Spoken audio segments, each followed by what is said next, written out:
Accounting Standard 1, Disclosure of Accounting Policies. Objective is to promote better understanding of financial statements by establishing the disclosure of significant accounting policies, principles and methods of applying such principles. Other accounting policies.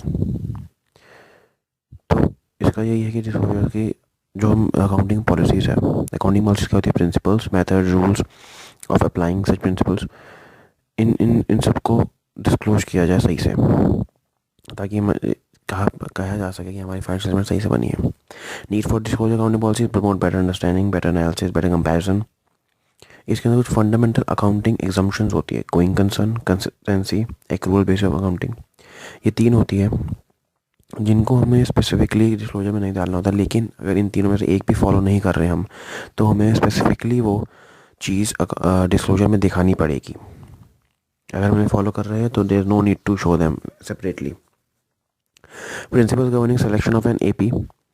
The principle governing the selection of an accounting policy is that primary consideration जो है वो है कि portray a good fair view of the performance and state of affairs, और secondary consideration है prudence के लिए, materiality and material substance over form. ये तीन चीज़ें देख के हम सिलेक्शन करते हैं अकाउंटिंग पॉलिसी की. एक अकाउंटिंग पॉलिसी बनाते हैं इन तीनों को मद्देनज़र लगते हुए. Area in which different accounting policies are encountered: inventories, fixed assets, goodwill, depreciation, investments, कुछ भी हो सकता है. Disclosure requirement है: all significant accounting policies should adopted at one place. Fact of non-follow of accounting assumptions, if any change in accounting policy which has a material effect along with the effect of the change in current year and मतलब accounting policy अगर change करते हैं तो दिखानी पड़ेगी, नहीं change करे तो भी दिखानी पड़ेगी जगह पे, और अकाउंटिंग एजम्पशन अगर फॉलो नहीं कर रहे तो दिखाना पड़ेगा. और एक चीज़ काफ़ी ज़रूरी है, अगर अकाउंट्स कैश बेसिस पे फॉलो कर रहे हैं और हम सिर्फ नोट्स में दिखा रहे हैं कि हम कैश बेसिस पे कर रहे हैं तो वो गलत है. ऑडिटर विल क्वालिफाई रिपोर्ट, क्योंकि हमारी एग्जम्पशन है कि हम एक्रूअल बेसिस पे करें.